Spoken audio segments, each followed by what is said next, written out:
विभाजन और जाति प्रथा।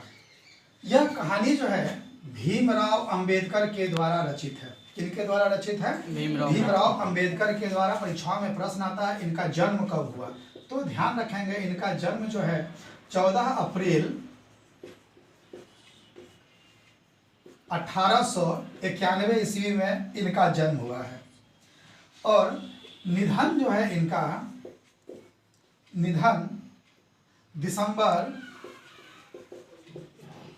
1956 ईस्वी में इनका निधन हुआ है।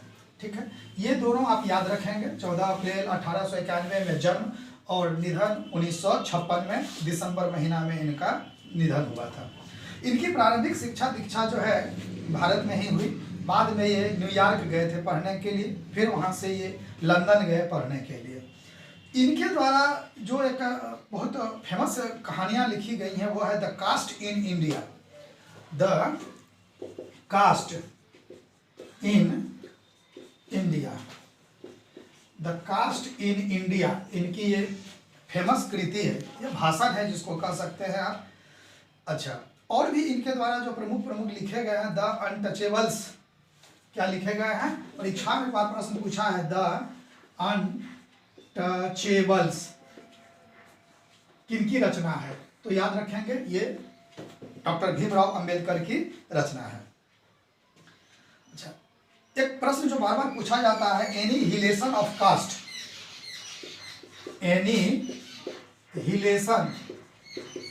एनीहिलेशन ऑफ कास्ट ये किनके द्वारा रचित है? एनीहिलेशन ऑफ द कास्ट जो है भीमराव अंबेडकर के द्वारा रचित है।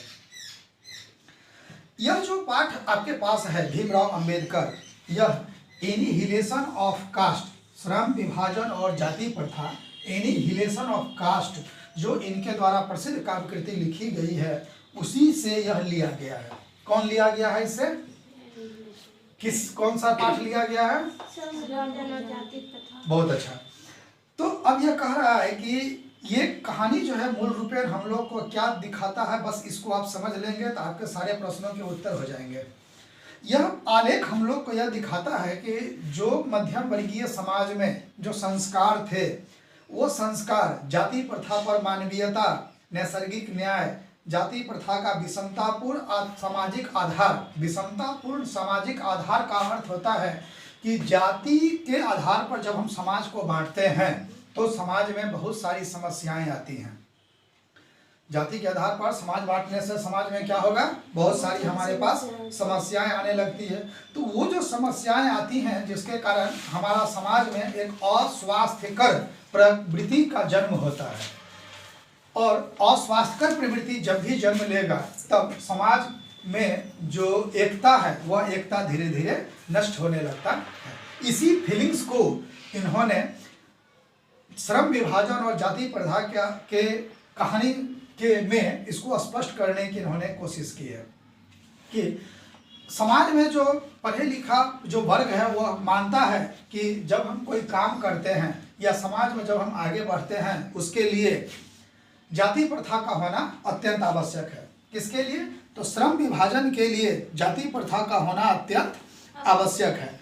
अगर जाति प्रथा नहीं हो तो श्रम का विभाजन नहीं किया जा सकता, ऐसा कुछ समाज के लोगों के द्वारा की मान्यता है। जबकि वर्तमान समय में हम यह देखेंगे तो यह अस्वाभाविक मामला है। कैसा मामला होगा? यह अस्वाभाविक मामला है। क्यों? तो जाति प्रथा और श्रम विभाजन जो है मनुष्य की रुचि पर आधारित नहीं है। किस पर आधारित नहीं है? ये रुचि पर आधारित नहीं होता है। क्यों? तो यह कोई आवश्यक नहीं है कि कोई निम्न वर्ग का अगर कोई जूता बनाने का काम कर रहा है उसका पिता, तो बच्चा भी क्या करेगा? जूता बनाने का काम करेगा ही। ठीक है ना? कोई ब्राह्मण अगर पूजा पाठ करवा रहा है तो उसका बच्चा जो है पूजा पाठ ही करवाएगा, वह विद्वान ही होगा। यह कोई आवश्यक नहीं है। क्योंकि प्राचीन काल में इन्होंने अंबेडकर ने कई उदाहरण भी दिए हैं कि प्राचीन काल में जब हमारा समाज वैदिक एज में था तो उस समय हमारे समाज में क्या होता था कि जातियां जो होती थी वह जन्म आधारित थी। क्या आधारित थी? जाति जन्म आधारित थी। पहले जन्म थे, उससे पहले ये श्रम आधारित था। क्या आधारित था? श्रम आधारित। क्योंकि जब वैदिक युग की हम लोग बात करेंगे तो उस वैदिक युग में क्या होता था, कोई आवश्यक नहीं था कि ब्राह्मण का बेटा ब्राह्मण ही होगा, शूद्र का बेटा शूद्र ही होगा। वहाँ कर्म के आधार पर था। वह चाहे एक ही परिवार में भले ही बच्चा जन्म लिया हो और अगर वह पढ़कर विद्वान हो गया तो वह अपने कर्म के आधार पर ब्राह्मण होता था। अगर उसने सेना में बहाली हो गई, सेना में वह चला गया तो वह जन्म के आधार पर, कर्म के आधार पर वह क्षत्रिय था। कोई पढ़ लिख कर लेखा का काम करने लगा राज दरबार में या कहीं भी तो वह वैश्य हो गया, और जो सेवा भाव में चला आया वह शूद्र होता था। लेकिन बदलते समय में जब उत्तर वैदिक काल आया तो धीरे धीरे यह जो जन्म मतलब कर्म आधारित व्यवस्था जो थी, इसने जन्म आधारित व्यवस्था का रूप ले लिया। और जब से यह जन्म आधारित व्यवस्था का रूप लिया उसके बाद से ही हमारे समाज में समस्या आने लगी है। तो अंबेडकर का कहना है कि जन्म मनुष्य का पेशा जो है गर्भधारण से कभी भी निर्धारित अभी के समय में कर दिया जाता है, जबकि यह दोषपूर्ण है। जबकि यह क्या है? दोषपूर्ण है। कभी कभी ऐसा भी होता है कि हम जो पेशा हमारे घर में लोग कर रहे हैं, हम उस पेशा को नहीं करना चाहते हैं, हम उस पेशा को नहीं करना चाहते हैं। उस परिस्थिति में क्या होगा कि हमें अपने पेशा को एक्सेप्ट करने के लिए, पेशा को करने के लिए हमें छूट मिलना चाहिए कि हम किस पेशा में इंटरेस्ट रखते हैं और उसी के अनुरूप हमें आगे बढ़ना चाहिए। अगर हम जाति के आधार पर पेशा को सिलेक्ट करेंगे, अभी के समय में वर्तमान में जो अपने यहाँ बहुत सारी बेरोजगारी है, बहुत सारी क्या है बेरोजगारी जो है, ये बेरोजगारी का एक बहुत बड़ा कारण अपने यहाँ क्या है? जाति प्रथा भी है। बेरोजगारी का सबसे बड़ा कारण अभी क्या बन रहा है? एक जाति प्रथा भी कहीं ना कहीं इस रूप में इसमें क्या है? दोषी है। क्योंकि जो पैतृक जाति है उसके आधार पर अगर हम अभी रोजगार ढूंढेंगे तो हमें रोजगार मिलने में बहुत समस्या आती है। तो अभी क्या है कि हमको अपने रुचि के अनुसार रोजगार को ढूंढना चाहिए। हमें जिस क्षेत्र में रुचि है, हमारे पिता अगर जूता बनाने का काम कर रहे हैं लेकिन हमें उसमें रुचि नहीं है, हमको रुचि पढ़कर सर्विस क्षेत्र में जाने की है, तो हमें इस चीज़ की छूट मिलनी चाहिए। हम अगर समाज में कोई बिजनेस खड़ा करना चाहते हैं तो हमको उस बिजनेस के लिए, रोजगार के लिए हमें छूट मिलना चाहिए। क्योंकि जब हम अरुचि से, किस कार्य से? अरुचि से अगर हम कोई कार्य करेंगे तो कभी भी उस कार्य में हम निपुण नहीं हो सकते हैं। जब हम कोई कार्य को अरुचि से करेंगे हम उसमें कभी निपुण हो सकते हैं? कभी निपुण नहीं हो सकते। जो काम हम रुचि से करते हैं, रुचि मतलब इंटरेस्ट लेकर, उसी में हम क्या हो सकते हैं? निपुण हो सकते हैं। ठीक है, बिना रुचि के हम किसी भी कार्य में निपुण नहीं हो सकते। अगर हमको पढ़ने में रुचि नहीं है तो हम चाह कर भी पढ़कर आगे नहीं बढ़ सकते। इसके लिए भी रुचि का होना अत्यंत आवश्यक है। हाँ, अगर हमारे पास रुचि है तो हम अपनी आत्मशक्ति के बल पर उससे हम कंटिन्यू दिन प्रतिदिन आगे की ओर बढ़ते जाते हैं। तो यही कह रहे हैं कि मेरे द्वारा जाति प्रथा की आलोचना सुनकर आप लोग मुझसे यह प्रश्न पूछेंगे कि यदि मैं जाति के विरुद्ध हूँ तो मेरी दृष्टि में आदर्श समाज क्या है? तो उत्तर क्या होगा? आदर्श समाज स्वतंत्रता, समता, भ्रातृत्व पर आधारित होगा, जहाँ हर किसी में भाईचारा होगा। किसी भी आदर्श समाज में गतिशीलता होनी चाहिए, जिसमें कोई भी वांछित परिवर्तन समाज के एक छोर से दूसरे छोर तक संचारित हो सके, तभी वह वास्तविक रूप से सजग समाज माना जाएगा। और हम हर जाति को जब श्रद्धा पूर्वक देखेंगे और उसके कार्य को प्रोत्साहन देंगे, उसके कार्य को आगे बढ़ाने के लिए हम उसे प्रेरित करेंगे, तभी हम एक आदर्श समाज की स्थापना कर सकते हैं और हम समाज में बेरोजगारी को दूर करके एक आदर्श समाज की स्थापना कर सकते हैं। इसीलिए वर्तमान समय में जिस गति से हम आगे बढ़ रहे हैं उसमें श्रम विभाजन, जाति प्रथा के आधार पर अगर करते हैं तो समाज में हमेशा समस्याएं बनी ही रहेंगी। अब इसका प्रश्न जो महत्वपूर्ण प्रश्न है, आप अगर इन प्रश्नों का उत्तर ढूंढेंगे तो आपको आराम से प्रश्न का उत्तर बन जाएगा कि जातिवाद के पोषक उसके पक्ष में क्या तर्क देते हैं। तो उनका कहना है कि अगर जातियां टूट जाएंगी तो समाज में इस तरह से समाज मिश्रण आ जाएगा कि हम एक जाति को दूसरी जाति से, एक कर्म को दूसरे कर्म से अलग नहीं कर सकते हैं। लेकिन वास्तव में वर्तमान समय में यह सही नहीं है। फिर कहा है प्रश्न कि जाति भारतीय समाज में श्रम विभाजन का स्वाभाविक रूप क्यों नहीं कही जा सकती? तो जाति के आधार पर अगर हम श्रम विभाजन अभी वर्तमान समय में करेंगे तो हम बेरोजगार ही रह जाएंगे, क्योंकि समाज में जिस जाति की संख्या ज़्यादा है उसके अनुसार रोजगार उतना उसके पास उपलब्ध नहीं है। इसलिए अभी के समय में हम अगर इच्छा के अनुसार भरण पोषण करने के लिए और समाज को आगे बढ़ाने के लिए हम इससे हटकर अगर रोजी रोटी ढूंढेंगे तभी हम समाज में सफल हो सकते हैं। इस तरह से आप आराम से सभी प्रश्नों का उत्तर दे सकते हैं। शर्मा 20 के दांत। नलिन त्रिलोचन शर्मा का जन्म 18 फरवरी 1916 ईस्वी को हुआ और निधन 12 सितंबर 1961 ईस्वी को इनका निधन हुआ है। हिंदी कविता में प्रपद्यवाद के प्रवर्तक, यह नया टॉपिक है। प्रपद्यवाद, प्रपद्यवाद के प्रवर्तक नलिन त्रिलोचन शर्मा को माना जाता है। इनकी जो प्रसिद्ध काव्य कृतियां हैं उसमें दृष्टिकोण, साहित्य का इतिहास, दर्शन, 20 के दांत, ये सब बहुत ही प्रसिद्ध रही है। आलोचक के अनुसार प्रयोगवाद का वास्तविक प्रारंभ भी नलिन त्रिलोचन शर्मा के समय में ही किया गया है। कहानियों में मनोवैज्ञानिकता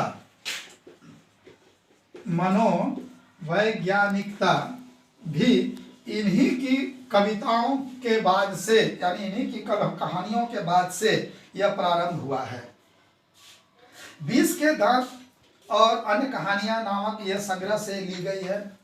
यह कहानी जो 20 के दांत है वह मध्यम वर्गीय समस्या को हमारे सामने प्रकट करता है। किस समस्या को प्रकट करेगा? मध्यम वर्गीय समस्या को प्रकट करता है। तो यह एक मनोवैज्ञानिक कहानी है। कैसी कहानी है? मनोवैज्ञानिक में आप जोड़ दीजिए बाल। यह कैसी कहानी हो जाएगी? बाल मनोवैज्ञानिक कहानी मानी जाती है, जिसमें दो बालक के बीच किस प्रकार का झगड़ा हुआ और समाज में कैसे उसको मैनेज किया जाता है, उसी तथ्य को इस कहानी में दिया गया है। यह कहानी, प्रश्न भी आता है कि यह कहानी किस पर आधारित है? तो यह कहानी सामाजिक भेदभाव, किस पर आधारित है? लिंग भेद। लिंग भेद मतलब बेटा और बेटी के भेद को, आक्रामक स्वार्थ। आक्रामक स्वार्थ का मतलब होता है कि हम जो कर रहे हैं वह ठीक है, तुम जो कर रहे हो वह गलत है, जबकि वही काम तुम कर रहे हो तो गलत है, वही काम हम कर रहे हैं तो सही है। इस भेदभाव को भी यह दिखाता है। अच्छा, ज्यादा प्यार दुलार अगर हम देते हैं बच्चा को तो उससे क्या कुपरिणाम होता है, ठीक है ना, उसका क्या कुपरिणाम होता है, उस तथ्य को भी यह कहानी जो है हमें स्पष्ट करता है। क्लियर हो गया? 20 के दांत कहानी का स्टार्ट वहां से होता है। कहानी में जो प्रमुख पात्र के रूप में आप देखेंगे तो प्रमुख पात्र में है एक सेन साहब। कौन है प्रमुख पात्र? सेन साहब हैं, ठीक है। सेन साहब का बेटा का नाम भी है इसमें, ठीक है ना, खोखा। क्या है? खोखा। अच्छा, इनके यहाँ जो एक काम करता था, ठीक है, उसका नाम है कासू। इसके पिता है मदन। ये प्रमुख जो है, ये चार प्रमुख जो हैं इस कहानी के पात्र हैं। ये पूरी कहानी इसी चारों के इर्द गिर्द घूम रही है।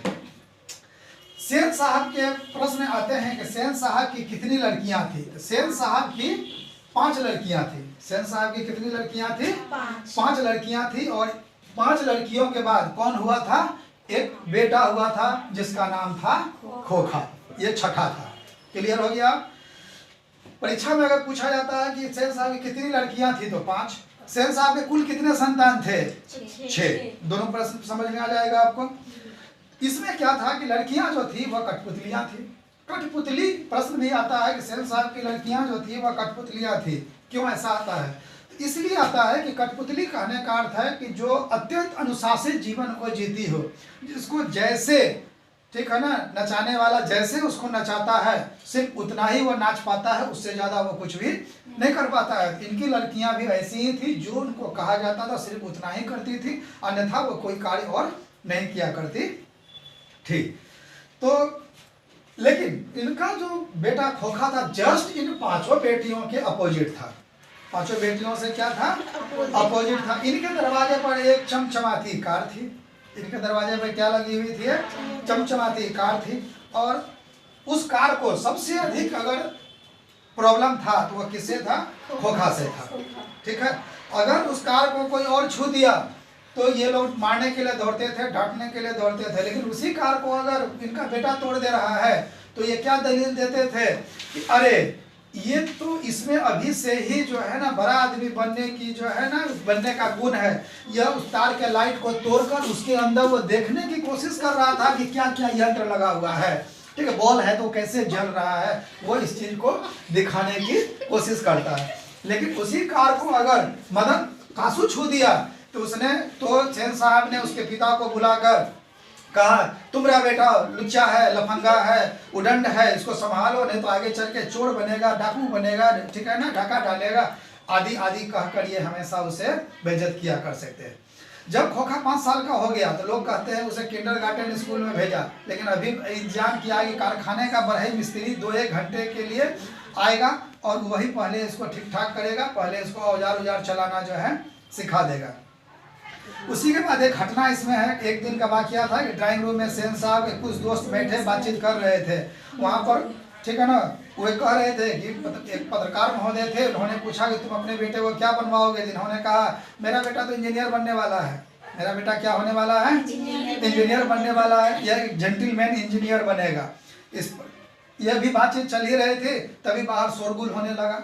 सेन साहब उठने लगे तो मित्रों ने भी जाने की इच्छा की। मित्र लोग बोले कि भाई सेन, अब हम लोग का भी टाइम हो गया, अब हम लोग भी बाहर जाना, हम लोग अपना घर जाना चाहते हैं, जाने दो।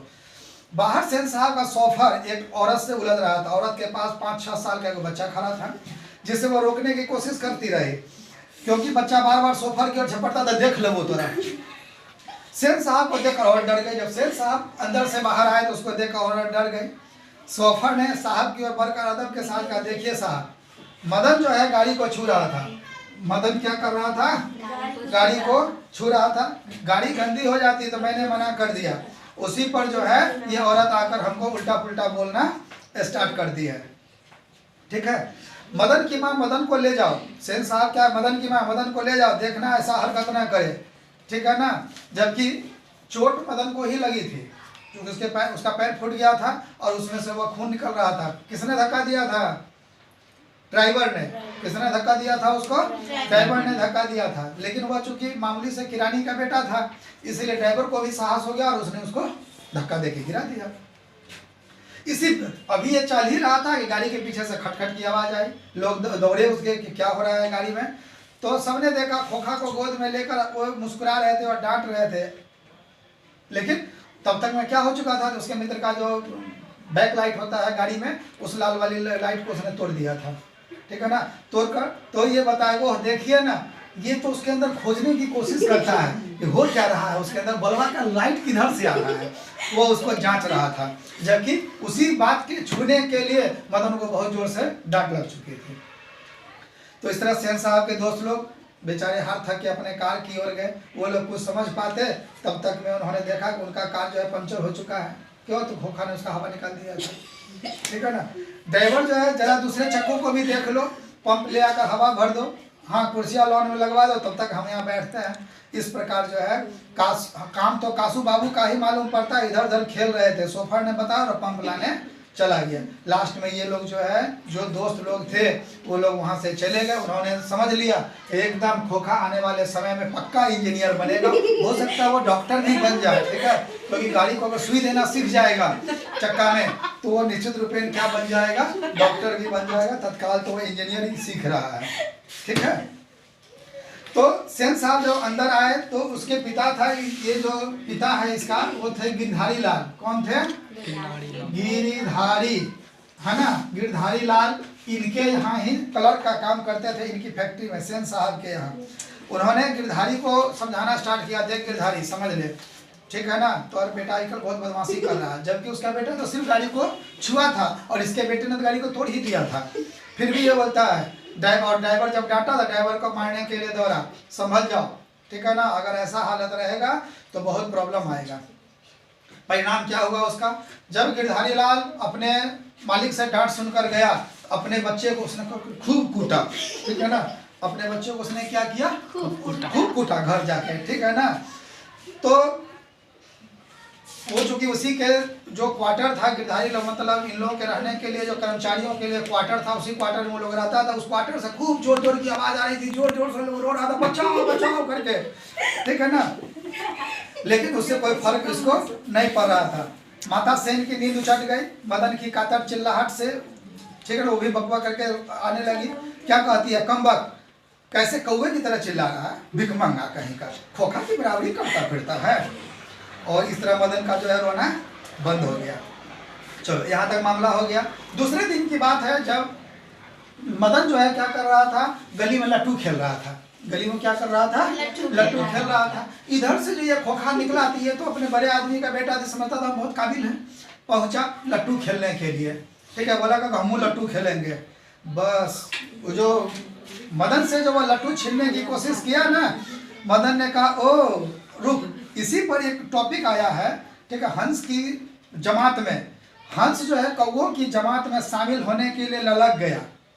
हंस किसके लिए प्रयोग हुआ है यहाँ, खोखा के लिए, और कौवा किसके लिए प्रयोग हुआ, तो जो गली में खेलने वाला मदन और मदन जैसे जो लड़के हैं उसके लिए। तो इसने कहा जा जा, तुमको हम लट्टू नहीं देंगे, बड़ा आया लट्टू खेलने वाला है भी लट्टू तेरे, जा अपने बाबा की मोटर पर बैठ। कासू भी तैस में आ गया, बोला ओ हम इतना बड़ा बाप का बेटा, हमको ये नौकर का बेटा हमको टेलर दे रहा है, और देखा ना तो दिया एक चमेटा सरका के। उसने जब एक चमेटा दिया तो मदन तो अपने गली का शेर था, कहता है ना हर गली में कुत्ता भी शेर होता है, मदन भी शेर था, मारा ऐसा घुसा, एक दांत कासू का तोड़ दिया, ठीक है ना, दांत जो बेचारा का टूटा। जो चोर गुंडा तो होने वाला मदन कहाँ मानने वाला था, इसमें भी फिर आया है। यह लड़ाई हड्डी और मांस की, बंगले के पिल्ले और गली के कुत्ते की लड़ाई थी, ठीक है ना। यानी कहने का मतलब क्या होगा कि बंगला का जो पिल्ला होता है वो तो कमजोर होता है, कितनों खाएगा लेकिन वो कमजोर होता है, उसके बाद उतनी ताकत नहीं होती है, जबकि गली का कुत्ता शिकार करने में माहिर होता है ना। और इस तरह थोड़ा देर के बाद फिर दूसरा भी टॉपिक आया है आपके व्याख्या में कि महल और झोपड़ी वालों की लड़ाई में अक्सर महल वाले ही जीतते हैं। कब, जब उसी हालत में जब दूसरे झोपड़ी वाले उसकी मदद अपने ही खिलाफ करते हैं। क्यों, तो मदद परिणाम क्या था कि सारे लोग सेन साहब क्या नौकरी करते थे, और नौकरी करने में उसी का एक स्टाफ का बेटा उसके बेटा को मारा। तो झोपड़ी वाला कभी भी झोपड़ी वाले को मदद नहीं कर सकता, क्योंकि वो जैसे ही मदद करेगा उन सबको वो नौकरी से हटा देंगे, फिर इनके पास रोजी रोटी की समस्या हो जाएगी। इसीलिए इन लोगों ने भी कहा कि नहीं मदन का ही गलती है, और ज़बरदस्ती उन लोगों ने मदन को डांट सुनवा दिया। मदन तो समझा कि एक बार तो सिर्फ हम उसको डांटे थे खोखा को, तो बाप ने हमको कस कस के कूटा था, आज तो दांत झाड़ दिए हैं, आई तो हमारा बाप हमरो झाड़ेगा कस के। जिसका परिणाम क्या हुआ कि मदन घर नहीं लौटा डर से, रात के 8-9 बजे इधर उधर मारा फिरा, लेकिन जब बेचारे को भूख लगी तो किसी तरह घर के पिछले दरवाजे से रसोई घर में घुसा। माँ नहीं थी, बगल के सोने वाले कमरे में बातचीत की आवाज़ आ रही थी। इत्मीनान से पहले उसने भरपेट खाया, सोचा कि जब कुटाई होना है पेट भरा रहेगा तो कुटाई का थोड़ा असर कम होगा, इसलिए भर पेट पहले उसने खाना खाया। उसके बाद जो है उसने सोचा कि थोड़ा कान लगा के सुन ले दीवार के पास बाप में क्या चल रहा है। तो उसको जो है अंदर से कोई विशेष बात आज जो नहीं आ रही, क्योंकि पहले दिन उसके बाप सब झल्ला झल्ला झल्ला के बातचीत करते थे। फिर भी उसने कहा अरे भाई बतलाया तो साहब ने सिर्फ यही कहा आज से तुम्हारी कोई ज़रूरत नहीं, कल से मकान छोड़ देना और अपनी तनख्वाह वापिस से ले लेना। और इतना कह के वे लोग चुप हो गए।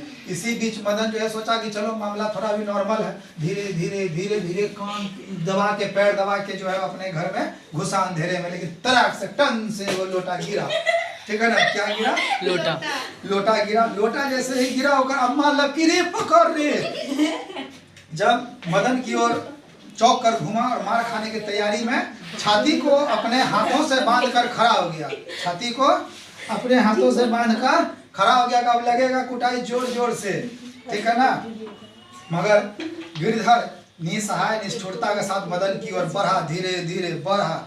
मदन ने अपने दांत भींचने लगा। गिरधर मदन के बिल्कुल पास आया कि अचानक वह ठिठक गया, उसके चेहरे से नाराजगी का बादल हट गया और उसने लपक के मदन को हाथों में उठा लिया। मदन हक्का बक्का, ओह माय गॉड, मेरे बाप ने तो आज तक इतना प्यार हमको कभी नहीं किया था, आज इतना प्यार कैसे टपक पड़ा है, ठीक है ना।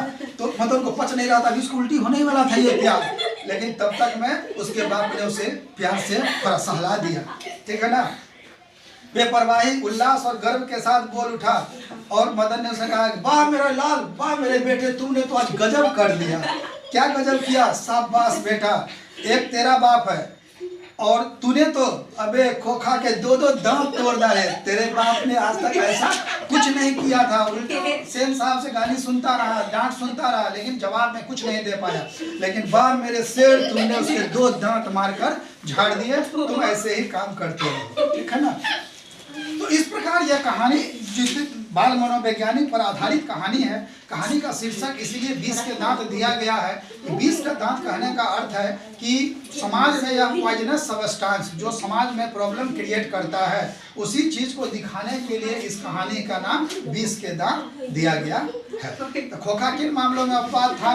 तो खोखा जो है घर के अनुशासन को नहीं मानता था, बहनों को भी पिटा करता था, और जब उसकी जो इच्छा होती थी वही वह किया करता था। इस प्रकार कहानी को जब गौर से देखेंगे तो इनके जितने भी प्रश्न हैं उन सभी प्रश्नों को मैंने आपको समझा दिया। आप आसानी से अब इस कहानी से जुड़ी कोई भी प्रश्न का उत्तर दे सकते हैं।